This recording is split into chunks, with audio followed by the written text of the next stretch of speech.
தற்போது ஒரு அண்மைச் செய்தி. நெல்லை மாவட்டத்தில் கேரள மாநில தனியார் மருத்துவமனையின் மருத்துவக் கழிவு கொட்டப்பட்ட விவகாரம் குறித்து ஆட்சியர் விளக்கம் அளித்துள்ளார். அண்மைச் செய்தியாக பார்த்துக் கொண்டிருக்கின்றோம்.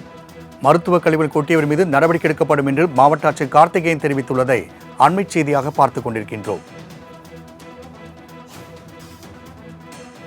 நெல்லை மாவட்டத்தில் மருத்துவக் கழிவு கொட்டப்பட்டது தொடர்பாக ஆட்சியர் கார்த்திகேயன் விளக்கம் அளித்துள்ளார்.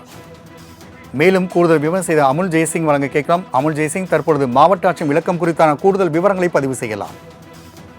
வணக்கம் ராம்குமார். அதாவது நேற்று திருநெல்வேலி மாவட்டத்தில் மருத்துவ கழிவுகள் கேரள மாநிலம் புற்றுநோய் அந்த மையத்தில் இருந்து மருத்துவ கழிவுகள் கேரள மாநிலம் இதிலிருந்து தென்காசி வழியாக அந்த சீதர்ப்பநல்லூர் சாலை வழியாக வந்து சுத்தமல்லி அருகே இருக்கக்கூடிய அந்த நடுக்கல்லூர் என்கிற கிராமத்துக்கு அருகே உள்ள ஒரு இடத்துல வந்து கொட்டியிருக்கிறாங்க. அந்த பகுதியில் பெரும் பரபரப்பை ஏற்படுத்தியிருக்கிறது. தொடர்ச்சியாக கேரள மாநிலத்திலிருந்து பல்வேறு இறைச்சி கழிவுகளும் குப்பைகளும் வந்து தமிழ்நாட்டில் வந்து கொட்டப்படுகிறது. இது வந்து ஒரு தொடர்கதையாகி வருகிறது. இந்த நிலையில தான் தற்பொழுது திருநெல்வேலி மாவட்டத்தில் அந்த நடுக்கல்லூர் பகுதியில் நீர்நிலைகள் இருக்கும் இடங்கள் மற்றும் அந்த அதாவது இந்த கொட்டப்பட்ட இடம் என்பது மாடுகளும் ஆடுகளும் மேய்ச்சலுக்கான இடம். அந்த பகுதியில் கொட்டியிருப்பதால இங்குள்ள மாடுகளும் அந்த மருத்துவ கழிவுகளை சாப்பிட்டு அதன் மூலமாக நோய் ஏற்படுவதற்கு அதிக வாய்ப்புகள் இருக்கிறது. இந்த பகுதியில் கொட்டப்பட்டனால இங்கே இந்த பகுதி மக்கள் பெரும் கொந்தளிப்போடு இருக்காங்க. அது மட்டுமல்ல, சம்பந்தப்பட்ட அதிகாரிகள் அனைவருமே வந்து இந்த இடத்த வந்து பார்வையிட்டிருக்காங்க. ஆனால் தற்போது வரை இந்த மருத்துவ கழிவுகளை அகற்றுவதற்கான எந்த நடவடிக்கையும் எடுக்கவில்லை.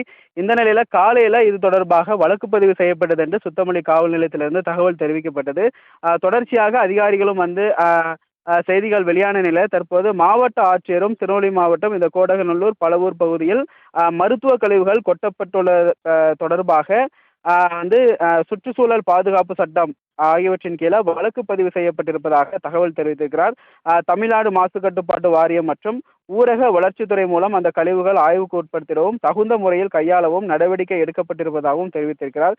காவல்துறையினுடைய அந்த சிசிடிவி காட்சிகளை ஆய்வு செய்து தற்பொழுது விசாரணை நடத்தப்பட்டு வருகிறது என்றும் அரசின் உத்தரவுகள் படி குற்றம் இழைத்தவர்கள் மீது கடுமையான குற்றவியல் நடவடிக்கை மேற்கொள்ளப்படும் என்றும் மாவட்ட ஆட்சித்தலைவர் கார்த்திகேயன் தற்போது விளக்கம் அளித்திருக்கிறார். ராம்குமார். அமுல் ஜெய்சிங், தகவலுக்கு நன்றி.